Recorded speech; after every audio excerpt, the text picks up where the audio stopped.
जय माता दी दोस्तों। दोस्तों, उम्मीद करता हूं कि आज आपने प्रॉफिट कमाया होगा। दोस्तों, जब तक आपके पास हेज ट्रेड का पावर है तब तक आपका चार्ट हमेशा आपके अकॉर्डिंग ही काम करेगा। मैं आपको बस यही बताना चाहता हूं, ऐसा नहीं कि अब आपका चार्ट काम कर रहा है। चलिए, पहले भी आपका चार्ट अच्छा काम करता था, लेकिन चूंकि नेकेड ट्रेड की वजह से आप उस चार्ट पे विश्वास करते नहीं थे और जल्दी बाहर आए थे। और जब से आपने हेज ट्रेड किया है, आप देखिए अपने ऊपर, है ना, आपको अपने आप में क्या बदलाव नजर आता है। आप वेट करते कि नहीं, मैंने जो चार्ट ड्रॉ किया वो बिल्कुल सही है, क्योंकि उस केस में आपका लॉस बहुत मिनिमम हो रहा है, इसलिए आपका विश्वास भी बढ़ रहा है। इसलिए याद रखिए, यदि आपको ट्रेडर बनना है तो आपको हिस्ट ट्रेड ही करना है। अब कल निफ्टी की एक्सपायरी है, तो कल किस तरीके से निफ्टी को ट्रेड कर सकते हैं और बैंक निफ्टी को भी किस तरीके से ट्रेड कर सकते हैं, ये दोनों समझते हैं। और जिस चार्ट पे अच्छा सेटअप बनेगा हम और आप उसी में ट्रेड करेंगे। तो चलिए वीडियो को कंटिन्यू करते हैं।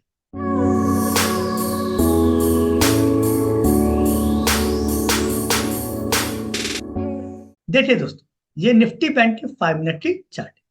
और कल हमने और आपने यही डिस्कशन किया था कि यदि निफ्टी, बैंक निफ्टी जो है, इस दो लाइन के बीच में ओपन होती है और 50 मिनट होल्ड कर जाती है, उसके बाद ब्रेकआउट देती है, तो हम और आप ट्रेड करेंगे। क्लियर? और देखिए, आज 50 मिनट होल्ड भी करती है और उससे ब्रेकआउट भी करती है। सबसे अच्छी बात इस पूरे ट्रेड में ये रही कि ये सिंगल कैंडल ही आपको गजब का प्रॉफिट दे देता है। ये कल भी हुआ और आज भी हुआ। दोनों ही दिन एक ही कैंडल ने आपको बहुत जबरदस्त प्रॉफिट दिया है। ऐसा हर बार होगा ऐसा कोई जरूरी नहीं है। अब कल के लिए क्या कर सकते हैं समझिए। कल के लिए ये कर सकते हैं हमारा कि यदि मार्केट इस दोनों लाइन के बीच में ओपन हो, देखिए ध्यान से, मार्केट ने ब्रेकआउट दिया और फिर पूरे दिन कंसोलिडेट किया है। और कल जो है इसी के बीच में यदि मार्केट ओपन हो जाती है और फिर से वही बात याद रखें, 50 मिनट सस्टेन करनी चाहिए। कितने मिनट? 50 मिनट सस्टेन करनी चाहिए।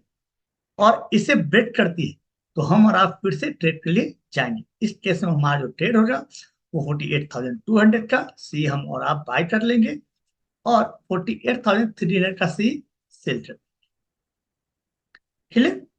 और हमारा फर्स्ट टारगेट ये लाइन कहां से आया है मैं आपको डेली चार्ट पे बताऊंगा। क्लियर? यदि मार्केट नीचे तोड़ती है तो भाई साहब मैं नीचे की तरफ जाना नहीं चाहूंगा, मैं नीचे की तरफ कल को ट्रेड नहीं करूंगा। इसलिए भी कि निफ्टी भी ब्रेकआउट पे है ना, निफ्टी ने भी अपना नया लाइफ टाइम हाई बना लिया है। बैंक निफ्टी भी ब्रेकआउट पे है, तो इस केस में नीचे की तरफ ट्रेड करना सही नहीं है। हाँ, ऐसा कोई हो जाए कि कंटिन्यू कैंडल बनता ही चला जा रहा है, उसके बाद कोई नेगेटिव कैंडल बनती है तो ट्रेड कर लेंगे, है ना। कम से कम 5-6 कैंडल कंटिन्यू पॉजिटिव बन जाए, है ना, उसके बाद कोई नेगेटिव कैंडल बनती है तो फिर बात अलग है, लेकिन ऐसे नहीं। हाँ चलिए, ये भी हो सकता है कि यदि मान लीजिए 500 पॉइंट जो है बैंक निफ्टी ऊपर ओपन हो जाए और पहला ही कैंडल क्या बनाया है, कोई निगेटिव कैंडल बना दे, तो फिर हम लोग नीचे की तरफ ट्रेड करेंगे। अदरवाइज इस केस में कहीं मार्केट तोड़ेगी ना तो बहुत जल्दी ही ऊपर खींच लिया जाएगा, है ना, बहुत जल्दी उसको वापस ले लिया जाएगा, क्योंकि कॉल साइड मोमेंटम बहुत ज्यादा है। इसलिए आप सेल करने की जल्दबाजी न करें जब तक कि पूरा चार्ट में ऐसा कुछ बन नहीं जाए जो आपको बताए कि हाँ अब जो है सेल साइड जाना है। तो सेल साइड में गलती न करें जाने का, अभी हम लोग कॉल साइड रहते हैं। पहला टारगेट ये लाइन कहां से आया है, ये हमारा डेली चार्ट पर चलकर समझते हैं।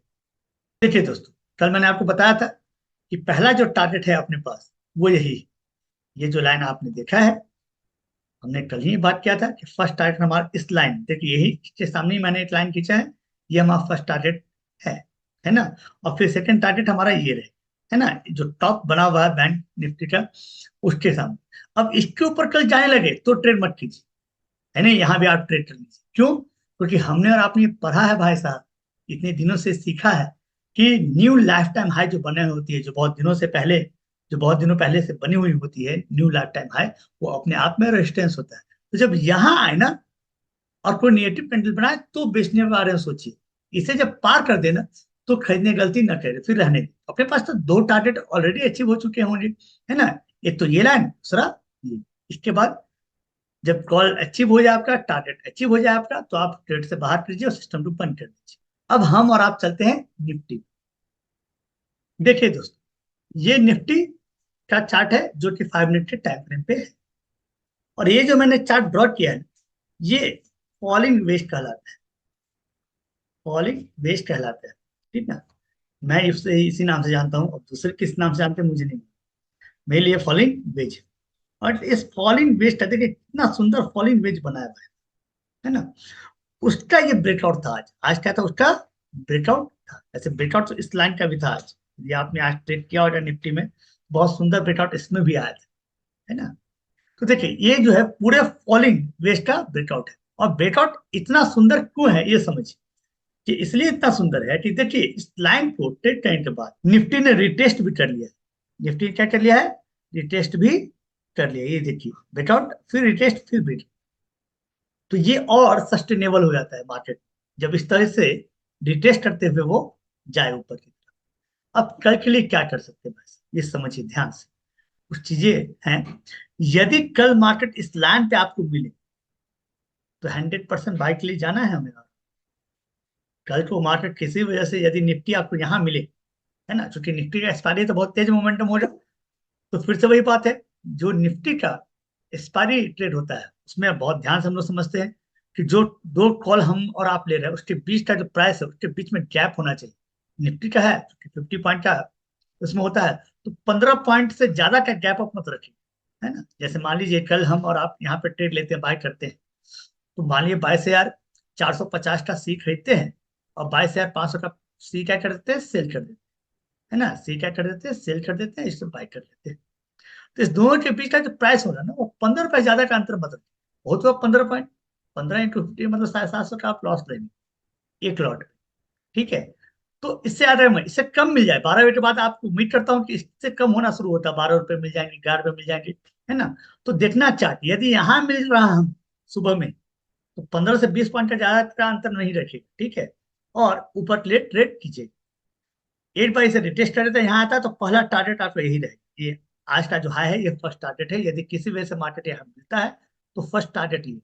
नहीं, मार्केट इस बीच में ओपन होता है, इसे टच नहीं करता, इसके बीच में ओपन होता है, और कम से कम भाई साहब जो मोमेंटम मैंने देख रहा हूँ उसके हिसाब से मैं ये बोल सकता हूँ कि 10 मिनट, है ना, सस्टेन कर जाए और फिर आज के अपने हाई को तोड़, फिर आप ट्रेड ले जाइए, फिर 22,500 का आप क्या कीजिए? सी बाय कर लीजिए, और 22,550 का सी क्या कर दीजिए? सेल कर, क्या कर दीजिए? सेल कर दीजिए, है ना। दोनों के बीच का प्राइस का अंतर 15 पॉइंट से ज्यादा किसी भी हाथ में मत रखिएगा। कम मिले आप 12 बजे इंतजार की, 1 बजे इंतजार कीजिए, बहुत अच्छा पैटर्न मिल जाएगा। हड़बड़ी करने की कोई जरूरत नहीं है। आप वेट करें, 12 बजे से लेकर 1 बजे के बीच में आप मार्केट एक अच्छा ट्रेड देगा, जिसमें आपका लॉस बहुत कम होगा भाई साहब। 10 पॉइंट का लॉस होगा, उससे ज्यादा लॉस नहीं हो सकता है। तो वेट करेंगे, कोई ना कोई फॉर्मेशन मार्केट बनाएगी, और स्पाइक के दिन आपको ट्रेड करने में अच्छा भी लगेगा। और यदि इसके पास है, ठीक ना, यहाँ आप खरीदते हैं, आपका जो स्टॉप लॉस होना चाहिए, ये भाई साहब ये जो हाई बनाओ ना इसके सामने रखेगा, ये आपका स्टॉप लॉस रहेगा। क्लियर? तो बहुत सिंपल है। और सेल साइड में जाइए, क्योंकि मोमेंटम में एक मार्केट अभी है, अपने लाइफ टाइम हाई पे निफ्टी चल रही है, बैंक निफ्टी जो है अपने डेली चार्ट को ब्रेकआउट करके सस्टेन कर रही है, तो अभी सेल के बारे में सोचिएगा ही नहीं। प्रॉफिट ना हो, और एक अलग बात है, लॉस ज्यादा नहीं होना चाहिए भाई साहब, याद रखें। लालच में नहीं आना है, ऐसा नहीं कि 25 पॉइंट का गैप रहे तो घुस जाएगी, फिर अच्छी बात नहीं। देखिए यदि आपको ऐसा कुछ लगता है ना, जैसे मान लीजिए मार्केट यहाँ पे है, एक चीज और समझ लीजिए, मान लीजिए मार्केट यहाँ पे इस लाइन पे है, और आप जो है ना इमीडिएट 22,450 500 का सी में ट्रेड कर रहे हैं, है ना। तो यदि आपको लगता है नहीं यहाँ 25 पॉइंट का गैप हो रहा है, तो ऑब्वियस है जब मार्केट ऊपर जाएगी ना तो एक काम कीजिए, इसके बाद ले लीजिए, फिर 22,500 का आप सी ले लीजिए, 22,550 का सी सेल कर दीजिए। इस केस में आपको जो है 15 पॉइंट या 12 पॉइंट का गैप मिले, यदि यहाँ ट्रेड कर रहे हैं तो, है ना। यदि यहाँ 25 पॉइंट का गैप मिल रहा है इस लाइन पे, तब इमीडिएट वाले स्ट्राइक प्राइस पे, तो उसके ऊपर वाले स्ट्राइक प्राइस में ट्रेड कीजिए, फिर भी आप शांति से रहें, है ना। और अपने प्रॉफिट को ना तय करके एंट्री मारिए। ये देखिए मान लीजिए एक लॉट पे आप ट्रेड कर रहे हैं मान लीजिए, और मुझे आधे घंटे में 500 रुपये मिल गए, है ना, आधे घंटे में मुझे 700 रुपये मिल गए, तो ठीक है भाई साहब, बहुत अच्छा प्रॉफिट है। तो लॉट साइज बढ़ाना है, तो आपको अपने प्रॉफिट पे ध्यान देना है। आपको अपने प्रॉफिट पे ध्यान देना है, इस बात को याद रखिए, प्रॉफिट को जाने मत दीजिए, ठीक है। चलो, उम्मीद करता हूँ दोस्तों कि आपको ये वीडियो समझ में आई होगी। फिर मिलते हैं किसी और वीडियो के साथ, तब तक के लिए जय माता दी, हर हर महादेव।